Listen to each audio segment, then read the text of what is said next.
Hello, everybody, and welcome to another edition of the One Step Better podcast. I am Mike Schaefer, and with me, been a long time. It's been a few weeks. I'm back, baby. But back, better than ever, well rested, full of knowledge and insight. The glorious and great Matt Patrick. That's right.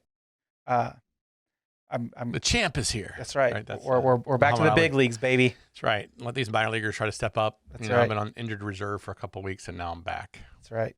Well, good to have you. Thanks, man. Glad to be back. Ready to ramble on about all kinds of fun things today. Talk a bunch of junk. But to get us started, as always, we got a fun question that Becky's come up with. I think she's trying to figure out like passwords to security questions. Yep. And so this question for this week is, what is your favorite family tradition? I always start with, Christmas. There's nothing better than Christmas morning, right? So that's always great. We are a big game family, so we play a ton of games around the table, around the dinner. What games do y'all play? We like dominoes. We like Trivial Pursuit. We like Uno. Like chicken foot dominoes? We play Mexican Train. Mexican Train is kind of our go-to. We like kind of all kind of cards games and stuff.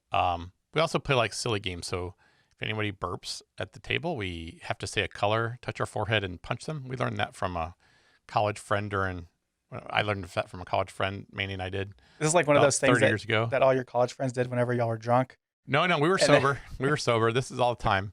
Thanks a lot, Debbie Gandy. But yeah, we've kept that tradition alive. So if you don't say you have to say a color. Whoever's the last person to say the color gets everybody punched. has to say. Oh, okay. Last person gets punched. Oh yeah. Man. Yeah, and you have to touch your forehead. Yeah, it's silly. So as soon as somebody burps, everybody's yellow. Yelling colors, touch their forehead. Yep. And we all have the same color, so if you're really smart, you start saying other people's colors so that they mess up. Because it has to be a different color than somebody else's. Yes. Yeah. That's interesting. Kind of fun. Yeah. So it's fun. It's a good way to punch your kids. Yeah. That is funny. The funniest thing is when friends come over, we do it. And so they're like, what is going on? What just happened here? And at the same time, you didn't say a color, touch your forehead. Get punched. Do y'all ever do, we call it slug bug? Oh, yeah. Punch buggy. Punch buggy? Yeah, punch buggy vans or 10 punches. Oh, those are good. Yeah. Yeah. We don't really see very many of those. That's a game that I don't really hear very many people play anymore. We play it in the car. We play it always. If we see a punch buggy on like a movie, we still do it. Watch a movie. Yeah. Did you ever play a game where whenever you saw a car with only one headlight? Yeah. What'd you call it? For us, it was called cockeyed. And so that's not what we called it, but we played that too. And if you see, you just say cockeye and you get a point. We didn't do hits. Yeah, we hit. I find a theme. All of our games are hitting. I don't know why. This episode is brought to you by child abuse hotline. Mike Tyson's Punch Out. What else? That one was just for points, though. Mandy's adamant about playing the license plate game. She does not get in a car if she doesn't play it. She has a notebook now in her car that she keeps up with everything. She drives a lot. Yeah, so you said that. I remember you saying that whenever it was, and here recently, she had been driving your car, and I think we went to lunch, and sitting right there in the middle was a notepad with a bunch of license plates. Yep, she'll do it, and down. she has like a goal. Like every day on the way to work, she wants to have 14, and like that's what on the way to work she can get 14 different states, and then when she's on a trip, she's gotten like 44 before. I mean, she really watches. I'm like, this is the stupidest game in the world. I don't do that. I listen to an audiobook and tune her out. Yeah. That's a good way to keep. But she drives a lot. I mean, she drives to Jackson, Mississippi once a week, and right now she's driving there 2 or 3 times a week. And then volleyball tournaments all over the place, so she drives a lot. She puts like 25,000 miles a year on her car pretty easily. Yeah. So I think for you guys, a family tradition that I've realized that you guys do is y'all are big into Disney. Oh yeah. Disney's definitely big. Whether it's annual trips, but like just Disney trivia. You know all things Disney. We do know a lot of Disney trivia. If you want to try to stump me, send a question to One Step Better. Yeah. But yeah, we do a lot of Disney trivia. We'll play like games where like we say a character's name starts with a letter and somebody has to try to guess it, or we'll play a game with movie lines. Yeah, so we kind of stay in traditional Disney world. So that Mason likes to go off into Marvel Universe or Star Wars Universe, which we know nothing about. That they bought later on in life. Those are acquired assets. Those don't count. I needed to be traditional. Go back. And then like one of our first questions is it old movie or new movie? And then it's like, is it a person or an animal, or is it is it real or animated? And so those are kind of how we do it. Yeah. Like 20 questions, but it's fun. We play that a lot. We play games at dinner table. Yeah. We do that same, like, where you ask a question, you have to figure something out, but we do it with animals. We do animals. We do what else do we do? Movies. Yeah. And it always comes back to like, all right, so my animal was a crocodile, and yours was a goose, and yours was a hamster. And then normally either Hudson or Landon, their animal is this is a three-toed sloth from the west region of, South America. And Yeah, that's not an animal. come on, man. That's Come not on. well. And he's gonna start. Wild This is their Kratts. Do you watch legal Wild name. Kratts on TV? Yes. That's why they have Yeah. all that. That's Mason used to do that when he was young too. Got a lot of weird animals I've never heard of. I'm like, I don't think that's an animal. You can't just say lemur. It has to be the ring-tailed lemur. Correct. And And it's then like, also they'll come do on. like the first letter is T, and they'll be like the Little Mermaid. I'm like, that's not a thing. Yeah. Last time we got into, it was dinosaurs. Yeah. I'm like, Look, that's not. Come on, guys. It's dinosaur is animal not an right now. animal. It's a type of dinosaur. Yeah. Yeah. It And starts with a D. Dog. Nope. No, not it dog. it escalates quickly.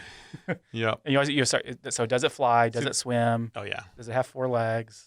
The go-to for Disney for me is I always go to not a person and not an animal. So I usually go to like one of the Cars characters. Yeah. So like you go. I've been around it's you guys P for Portia or whatever. when y'all and they're played like, this game, and I'm not. I don't.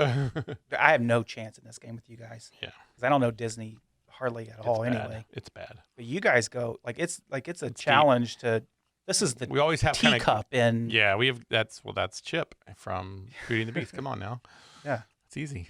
Yeah. Yeah. But we also have our go-to. So we kind of played so long now that, and there's all like everything. there's only like 2 or 3 with this letter. Like if you go M, there's only a couple M's, but they're all the big characters. Mickey Mouse. Mickey, but it could be Minnie Minnie. Mouse. Yeah. Mighty Mouse. No, not Mighty Mouse. But yeah, that's the thing. So you got to be careful which character. You can kind of go down a path. Yeah. Lightning McQueen's a good one because L is enough for L's, and they don't usually get to the question of is it real or animated. And you go, it's animated. Is it a person or a animal? Nope. Do you give a you have to do this in 10 questions? Nah, This we is just play till somebody gets it, and then we all give up. We have to eventually we give up. And what's the answer, and then we go to the next thing. Yeah. We do that a lot. Like we'll play I Spy in a restaurant. Mhm. Like it's the red dot over the exit sign that that kind of stuff. Yeah. So here's so with that, I have younger kids than you do. As your kids have gotten older, has like the I Spy clues gotten more difficult? Like where you try to stump them? No, the hardest thing is giving them play. So Yeah. that's hard. Get off your phone and let's. I'm not play. playing this, Dad. I don't want to play, Dad. I don't want to play. Yeah. I don't want to play, Dad. Okay, I spy something blue, so we just start. Hudson will And they get always to kind of that. we drag them in. Hudson will he's good now for 5 or 6 or 7 wrong guesses, and then it's He's just like, like I'm done. come on. And so like you can't just go, well, there's a zipper over there on that one thing that you can barely see. That frustrates him. Yeah, we have to eventually cheat sometimes. Like, is it on the wall behind me? Yeah. Is it on the wall in front of me? Yeah. Those types It's of really games are worse. fun. Like we went to a seafood restaurant down at the beach, and it's like 900 things on the wall. And like, I give up. I'm tired looking. Cracker Barrel is the best place to play this Cracker Barrel's game. probably good. Yeah, I can see that one. They have everything. Like a Dick's Last Resort. Someone has a lot Yeah. of stuff on the walls. all those yeah. touristy places. Yeah. Yeah. Yeah, That fun. could probably get a little bit too difficult. We do How a about lot of yours? board games. Yeah. Board games around the table is What's your always board fun. games of choice? There's a couple. We play a game called One Night Werewolf. That is a lot of fun. I would encourage everybody to go get it. It's a kind of a spy game. So essentially, everybody is a character, and you play with your eyes closed. And there's an app and a board game component. So the app narrates the game, and it tells you what everybody's character is doing. And when it's your turn, you open your eyes and you do your task. And then at the end, everybody has to try to guess who the werewolf is. And so if you want to teach your kids to lie, it's a really good, really good game for that. That sounds great, Mike. I want to teach my kids to lie. This is the I game will destroy them. No. that I learned how good of a poker face Landon can have, Yeah. because the first time that he was the werewolf, it was like he didn't let on at all, and he was like firing off quick answers to every question, and like it was kind of scary how good he was at not Okay, telling the Landon. truth. I don't trust you now at all. Yeah. This is great. But that's a fun game we play. How old's Landon? He is 9. Yeah. He just turned 9 a couple months ago. So that's kind of a go-to game. We also play a game called Exploding Kittens. It's Sounds a quick bad. card game. Play with that with firecrackers and their local animal rescue league. No, Yeah. just kidding. Memphis Police Department will be here in Yeah, 10 I'm seconds. kidding. Um, Please. It's a quick card game. You can play, you can get a whole round in like 5 minutes. It's Fun. fast paced, Yeah. and you don't have to think about it at all. It's pretty fun. That's how I like a Mexican train. It's like Yeah, you don't have to think at all. yeah. I can only make this one move. Therefore I have to Correct. do it. Yeah. That's fun. We try to do annual vacations, getaways. Yeah. We like to travel goes too. It's been see weird this last family. year and stuff, but we like to travel. Yeah, food. We like to try new food places. Yeah, I like your contest. You guys some cool food contests. You did the ice cream one. You're Yeah. doing donuts. Mm-hmm. That one kind of fizzle out. There's not a lot of places to choose from. We do well. So The type of donut or the places of donuts? places. Okay. I don't like crazy donut. I'm not a huge donut fan anyway, but I don't want crazy donuts. What's your go-to donut? Cake or yeast? Cake, probably That's a chocolate mistake. cake donut That's a mistake. or blueberry donut. Both a mistake. I don't like. Yeah, that's just not. Yeah, Yeah. donuts are okay. Regular chocolate. It's the best. We like fine chocolates, like bonbons and whatnot. Fancy And chocolate. So fancy chocolates. We'll buy those from a variety of places, have them shipped in, and then do like taste testing stuff with the kids, because who doesn't like chocolate other than your wife? yeah. So that's always kind my of son fun. doesn't really like it either. I wish I didn't like it as much as I do, Yeah. but I really, really like chocolate. Philip Ashley here in Memphis has good chocolate. There's a person in Dallas. Her name is Kate Weiser, who has our most favorite chocolate that we actually did a Zoom taste test with her last week, a couple weeks ago. They're Good great. stuff. There's a place called Elbows Chocolate. Is it milky? Is it rich? It's- Is it have stuff in She it? makes they make bonbons. It's typically what we try. It's not just here's a bar of What's a chocolate. bonbon? What's inside the bonbon? It's chocolate shell with a variety of flavors. Different stuff. Yeah, they inside, got 40 different flavors in Yeah. a box or whatever. So that's always fun. Do you know what they are before you chew them? Yeah, Okay. yeah. It's not like a all right test box the, of chocolates. yeah. Let's Life just see is what like it a is. box. Yeah, I don't do that. I don't like that. I have to see the map. Like, nope, not trying it till I know what's in it. Yeah, so that's Too much always fun. gross stuff in them. They put coconut in it. That's gross. Yeah, you would probably struggle with that. I like You're if too you tell me picky. what's in it, I'm in it. If If you I tell like me it. what's in it and I like it, Yes, then I'm I'm in in it. But if I don't like it, I'm gonna eat it. You're not going to go on a food adventure. No, I'm not. Because there's like a restaurant in New York that it's completely black. You can't see I've anything, and they seen serve that. you. Yeah, I would never do that. that sounds like you're gonna eat roaches that day to me. I know. I would never do that. I'm out. Yeah. There's no bugs. Like I always thought, like Fear Factor would be fun. And I saw them. You're like, nope, I'm out. They're eating stuff that's still moving. I'm Fear out. Factor would be fun if there wasn't any food challenges. I like all of the fun adventure stuff that Yeah. that show did, but like the hanging on the Food. high wire stuff would freak me out a little bit too. yeah, but that's all stuff you can work yourself up to get over. And Yeah, maybe I Do it. could. If I can't do that with doubt food. it. It's like, Yeah, food. No, there's The thing with- there's not enough money in the world for me to eat food I don't like. you're hanging on a wire, but you're fully. Even if you let go, I have a nothing hard bad's time gonna happen. zip lining, Yeah. but I'm not afraid of heights, but sometimes I am. Like it's just weird. So in my head, I was like ziplining. There's some 16-year-old kid that doesn't know anything from anything that's strapping me in. That's going to make me go. If I'm on Fear Factor, that's their job and they're professionals, and so I could play But also, that it game makes in for my good head. TV if you die. So just remember that. Would they air that up? I don't know. They Good would. question. Dum, Anyway, dum, dum. we've rambled enough. Let's jump into it. Today, we're going to talk about something that I think you and I get asked often. Yep. Anytime that we're around other business owners and we're talking shop, and this is something that comes up, or if we're out and about and we have to excuse ourselves because we have a meeting that happens every single day that we get questions on it. And it's something that we've talked about a little bit here on the podcast before, but we want to dig into some deeper details about what we call our daily huddle. Our daily huddle is a company-wide meeting that every single person in our entire organization is responsible for being in every single day. We do this at 11:30. We're done by 11:38, and every single person in our company has a chance, or they're required to actually give an update, and they talk out loud. Right now, we're doing this on Zoom. So at 11:30, everybody jumps on Zoom, probably a couple minutes before that, and we go through an update. Or a couple minutes after, depending on the person. Yeah, and then they get called out if they do that. Yeah. But be here at 11:30. 11:30. We get 11:30 started. starts fresh every And day. we start at 11:30 on the dot. Yep. It does not start at 11:31, and we do not wait on you to show up. Nope. It doesn't matter if you're the owner Yep. of the company or the newest hire. We start at 11:30. Yep. And That's so all it just meetings should really go. But it keeps us on track. And the goal of that is for everybody to give an update on three things. We want to hear what's up, which is really, these are the big picture things that I have going on over the next 24 hours that's designed to answer the question, what does winning look like? So if I accomplish XYZ, then I really felt like I've won today. My day's had purpose. This is not a opportunity to say, these are the laundry list of items on my all my list. meetings today. Yeah, and sometimes you can get into that rhythm of just looking at the calendar. All right, I got these 18 meetings that's going to happen over the next 24 hours.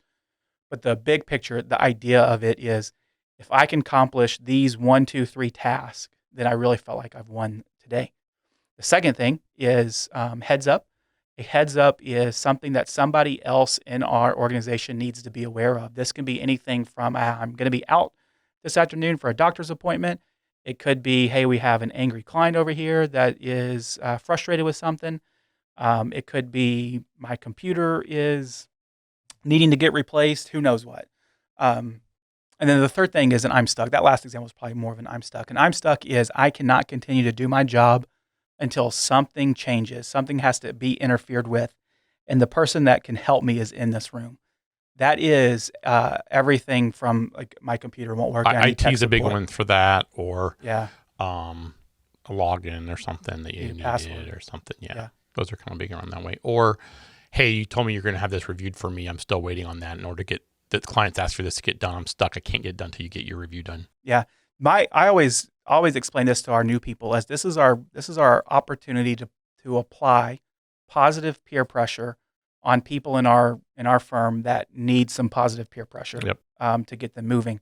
And it's not because they're lazy or not doing something. It's just it's usually helping them to reprioritize some of their work. They may not realize you're now officially stuck without that getting done. And the big one there, I cannot continue to do my job because this hurdle is in the way. And what we train on is whenever an I'm stuck is presented, whoever is the solution bearer is supposed to raise their hand and interrupt and say, hey, we'll get with it. We'll talk about that afterwards, or this is what we're going to do to fix that. It's not let's hash it out right then and there and get it fixed. Because remember, we're going to be done with this entire meeting in 8 minutes. And so it's just to connect the dots to say, Matt's stuck with something. Becky can help. Becky's going to get with Matt afterwards, and we're all going to be moving forward from there. So that's the general picture of our daily huddle. We've been doing this. I was just quite curious. It's almost 3 years now, I think. Is it? Yeah. Is it 3 years? Mm-hmm. It's been a while. Yeah. I mean, I think it's right at 3 years since we started this. It was mid-18 when we started it. Or it doesn't seem like it's been that long. I know. Do you remember why we did it at the very beginning? This is going to be guessing. I think that we started doing it because we didn't have any rhythm by which we allowed everybody to talk into what was going on. And we didn't have any structure around giving either positive or negative feedback to what was happening in the company. And this allowed us to put some structure in place that required everybody to be together. We got a lot of feedback that, hey, I don't know everything else going on in the firm. I see my own stuff, but I don't necessarily see everybody else's.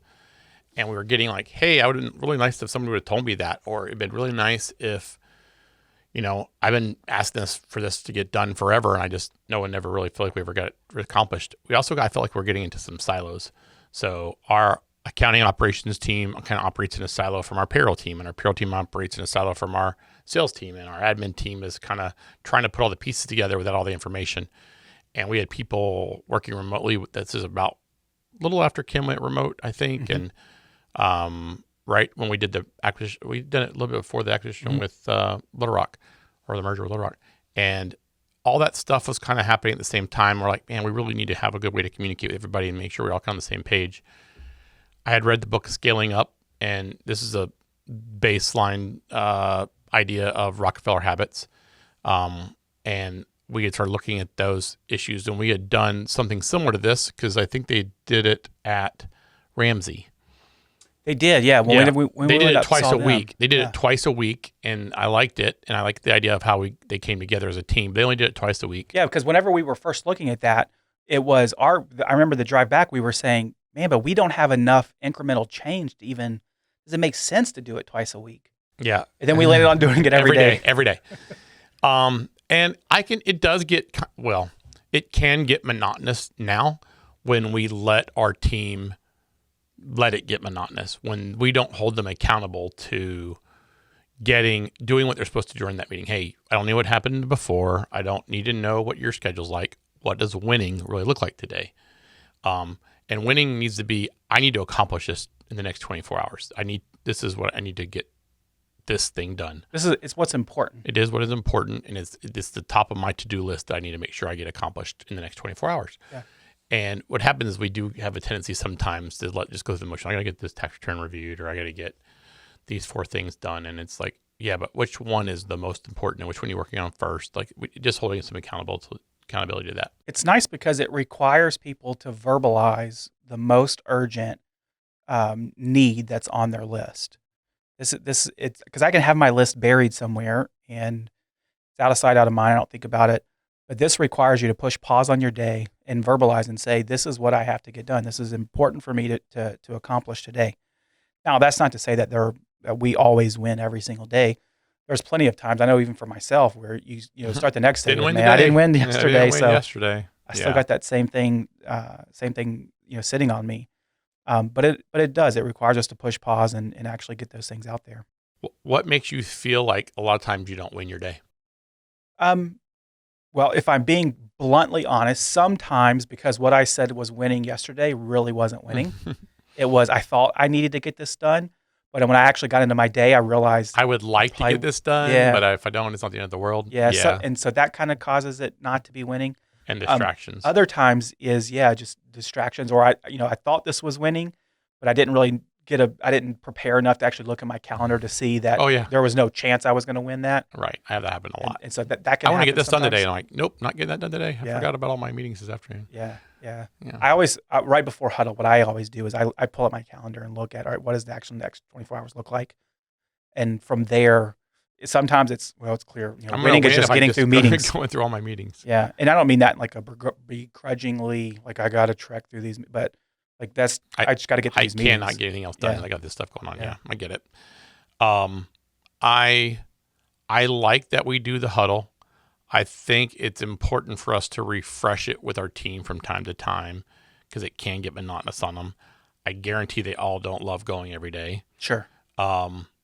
We also find over time that some people try to make excuses to miss huddle, which is I booked an appointment during that time when we've already told them not to do that, or hey, I'm not going to be able to make today because I all of a sudden have a phone call. And I think that's just stuff that we need to we have to remind them sometimes, hey, this is the most important meeting you have on your calendar today. If this was your most important client, you wouldn't miss that meeting. So therefore you shouldn't be missing this meeting. Yeah. It's hard. And I struggle with it too. I think everybody on our team does. I don't think this is calling anybody out. I think it's just, we have to remember what the purpose of that meeting is for. Yeah. And the way that we do that is anytime a new team member comes on, we reiterate the purpose behind the huddle, exactly what's expected, all of that type of stuff. And then if we go a stint without, new people coming on board, we always try to bring that up in huddle. But our goal with this is not 100% perfection. To even give you some more insight, nobody takes notes. And this isn't all right, Matt said he was going to do X, Y, Z, and we're going to hold him accountable to that. This is not the purpose of this meeting. Mm-hmm. It's simply for everybody else to get aligned with what else is going on in the organization. To give you some insight here, here's some things that we found out just from having this meeting. It's not uncommon for somebody's, what's up to be, I'm going to have PTO tomorrow, or I have a doctor's appointment this afternoon. Or I had no idea. my kids have a program in the morning I got to be out for. And what that allows everybody to say, or especially for our admin team, is, hey, you know what? I may write that down because I now know that I don't need to send calls to Mike's office tomorrow because he's going to be out for this time frame or whatever it may be. Without taking the time to verbally tell everybody in the company that I was going to be out tomorrow, nobody was going to know that before. But now, because we have that structure set up in Huddle, it limits really the does allow that. number of questions you sometimes would have to get, or just the lack of team synergy. I think we all kind of know where we all stand. Yeah, most of the time. And for my team, where we do a lot of shared mailbox type stuff, and everybody has to cover for everybody, it now gives them an opportunity to know, hey, you know what? Somebody's going to be out, so I need to be a little more mindful of watching out for that person's stuff. And so it allows us to be, team centered without having to put other structure in place, because that is the place that we do things. A couple of other things, whenever our sales team gives an update and they say, hey, you know what, we just closed on this big client that's going to be installed in 3 weeks, 4 weeks. Now everybody on our operations team knows, hey, we got a big project that's coming due and it's going to be here in 3 weeks. So I may need to reshuffle and get some work done a little bit earlier or Yep. whatever it may be because that's coming on board. Whereas before, if you don't have any type of internal metric or communication for that, it is, hey, tomorrow you have a meeting with a potential really big, with a really big new client, and that's a shock to the system. Now our foresight on those things team wide is much better. I think we're operating faster. The communication channels have opened up faster, and things don't kind of, I'll say, spiral into more problem solving than just, okay, I can tweak that right now and we can move forward a little faster. Yeah. Another example of things that Huddle has solved, we've had it come up before where, a heads up may be, hey, I was talking with this client of ours and they're really upset because, XYZ happened and that wasn't okay. And somebody else that may be having a touch with that client had no idea. And now they're better informed with more empathy on their next conversation to have a bigger picture. I mean, anybody who's ever called Comcast and said, hey, this is my problem, can you fix it? And they're dealing with somebody and this is the 18th time you call and they can't fix it, nor do they know anything that's going on about your account.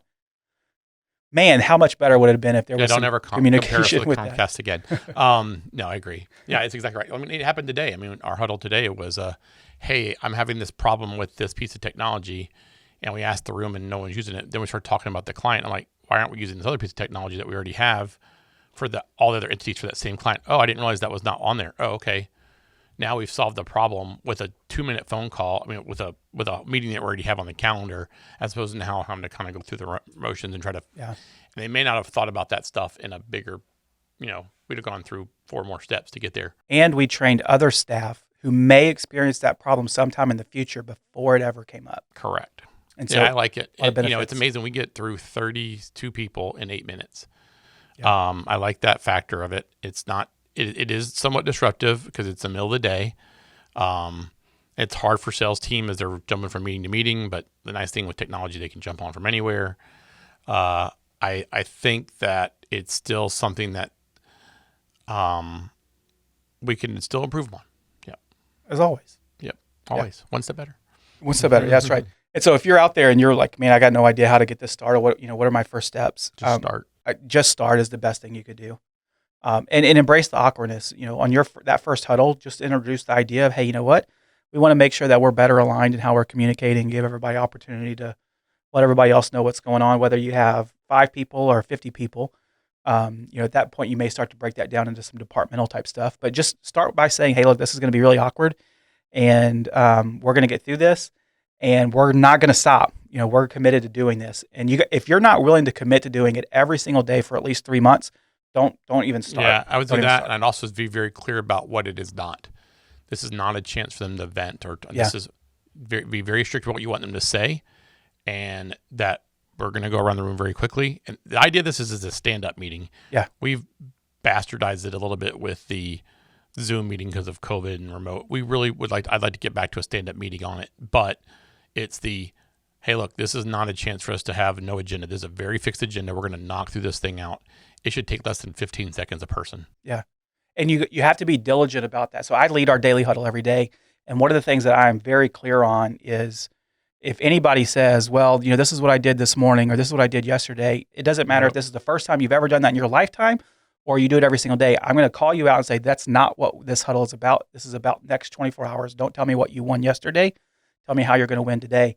And you have to be very clear in that because it can get ugly. If you have some, heavy introverts or extroverts in your crowd, you best believe that they could talk and fill all that time. And so we get through all of our people in about 8 minutes. If it takes longer than that, then I've done something wrong. And any of the side conversations that may come up, like for example, if Matt starts to jump in and say, hey, Becky, well, have you tried this or have you tried that? It's my job as a leader of the huddle to say, hey, Matt, I need you to get with her afterwards because we're going to keep moving. Yep. And you have to be able to interrupt. And you do a good job with that. It's tactful. It is easy to try to solve that problem right there for 10 seconds, but it's like, you know what, we need to do that after. And I like that answer. Yeah. And we we'll let it go a little bit. Yeah. But ultimately, we're trying when to Mike's connect on there, the we dots. just ramble for like 45 minutes. It's fine. I sometimes No, I actually, do. we actually did a lot longer today. It was like 11 minutes. Yeah. Kim, I wasn't in Huddle today. I Yeah. had a doctor's appointment, and so he missed Huddle. He booked a appointment during his Huddle time. and that appointment I would book again every day on top of Huddle because I was ready to get that stupid splint off my wrist. But it does. He had an appointment on his calendar. I don't know why he did that. I know, right? This is called passive aggressiveness. Yeah. No, it is. It is important. I do, if you're going to celebrate something like, hey, if you did win yesterday, that's a good thing for heads up. Like, hey, we closed a big deal yesterday. That's fine. That's a perfectly fine heads up. Correct. But hey, I had this really good meeting yesterday with this potential client, blah, blah, blah. Okay. Yeah, that's great. That means you won yesterday, but that's not something where we're going to heads up and celebrate it. Yeah. Yeah. There is time to talk about that. Correct. But it's not during the Huddle. Correct. And we try to celebrate during Huddle too.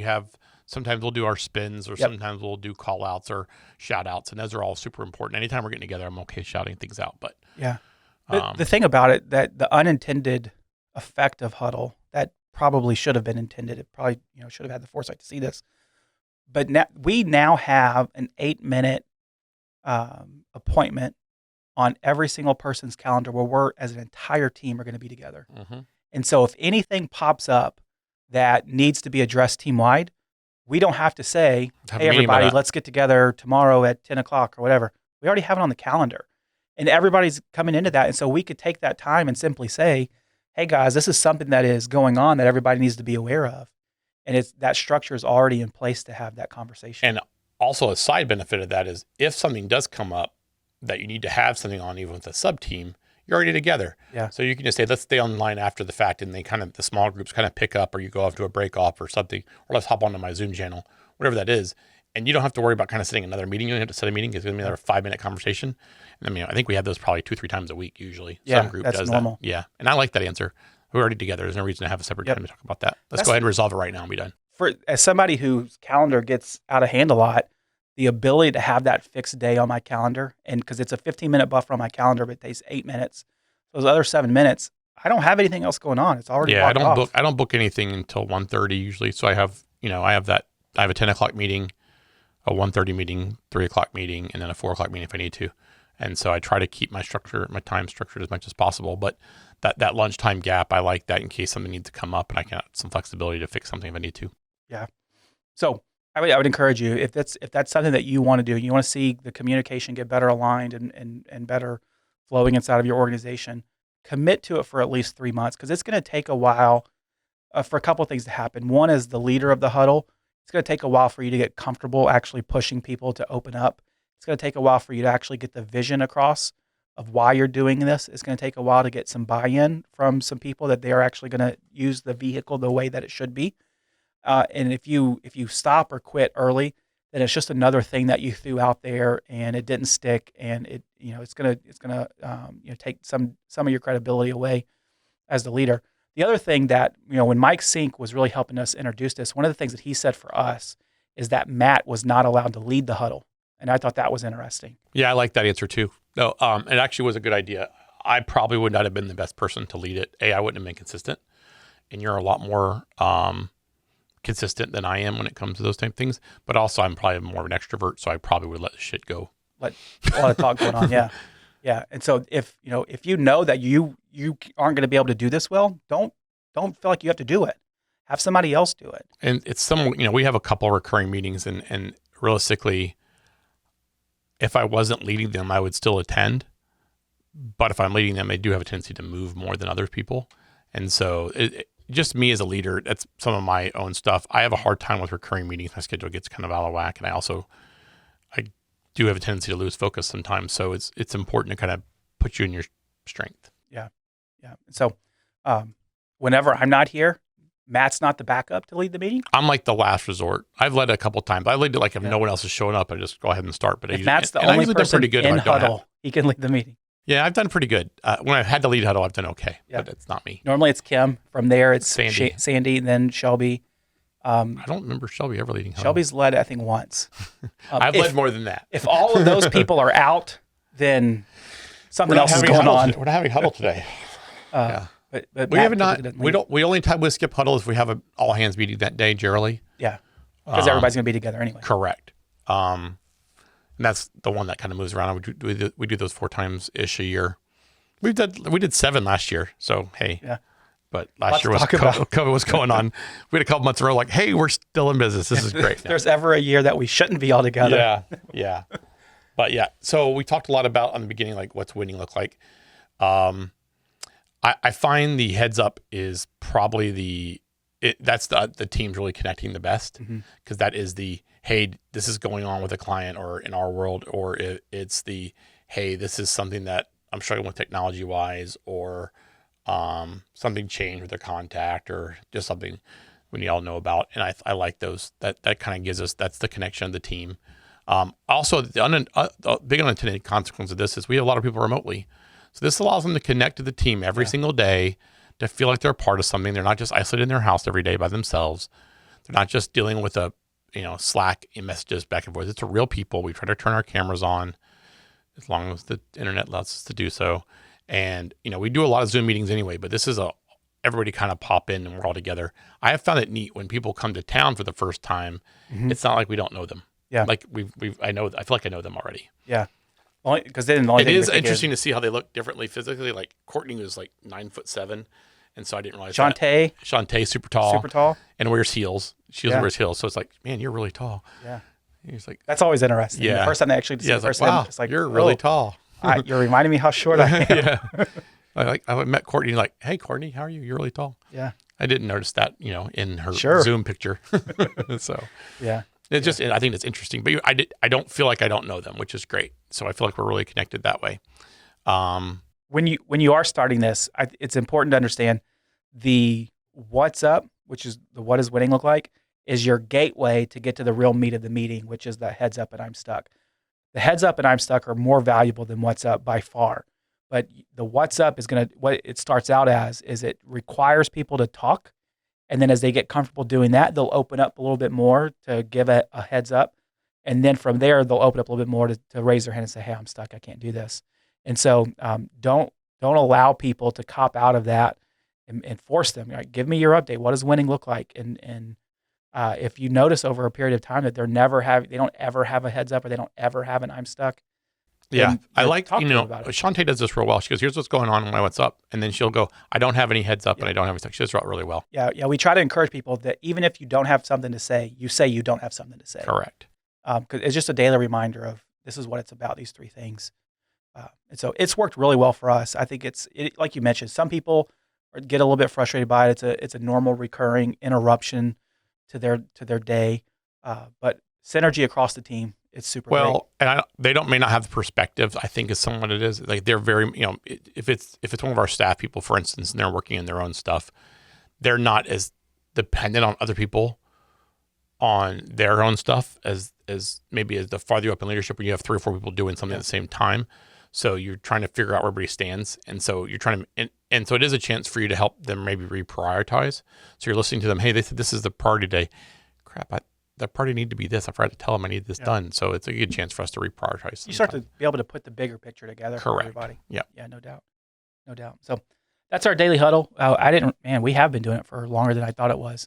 But it works really well. Remember, you got to keep it brief, short, quick, whatever other word you want to use for that. And keep things moving, and it's gonna pay dividends for you. Yeah, I think this concept is both in the book Traction as well as Scaling Up. Scaling Up has a whole meeting rhythm where you have a daily meeting, a weekly meeting, monthly meeting, quarterly meeting, annual meeting, setting goals. And I'd highly recommend that if you're trying to have some thoughts towards your strategic planning. This is where it starts. Yep. Very good. All right, Matt. So let's shift gears a little bit from our last podcast last week, in which you were not here because you were, basking in the glorious sun of somewhere not here. I was working.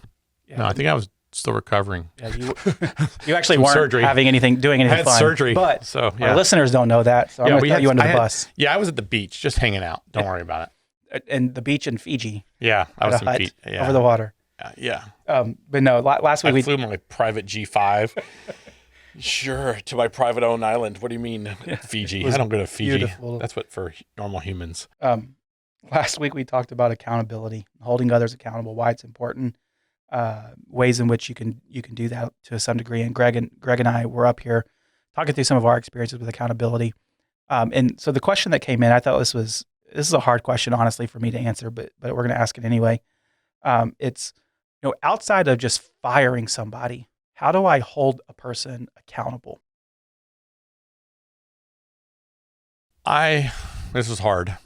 This is probably not something I do a great job at, but I would think you would have some just direct, open, and honest communications with people. It usually starts with that. I think if you hey, look, here's why this is important to me.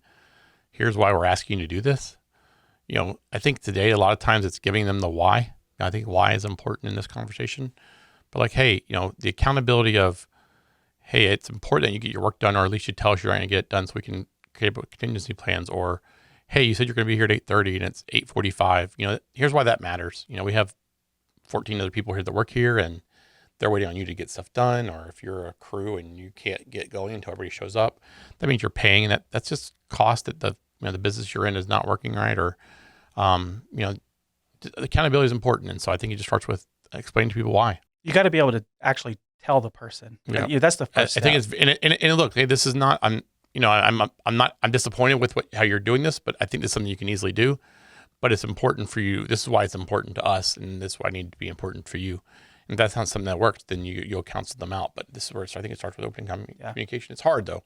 These are difficult conversations. It's always challenging when you have difficult conversations. But just the fact that you're willing to bring it up and say, hey, Matt, you said you were going to have this done today and you didn't get it done today. Nor did you communicate, nor did you tell us we weren't going to get done. Right. Now or even if you did communicate, because sometimes because you said you can't get it done doesn't make it okay that you didn't get it done, right? Correct. Absolutely. So just letting that expectation known, hey, Matt, we said that you were going to do this today and you didn't get it done today. I don't want to get into why that didn't happen, because why didn't matter. The fact is you didn't get it done. And so because of that, we need to have a clear understanding of what our expectations are. The fact that you're willing to have that conversation goes a long way towards holding a person accountable. If your first thought on accountability is, how do I get this person out the door? Then I think it's a misunderstanding of what accountability is for. Accountability isn't trying to get rid of people.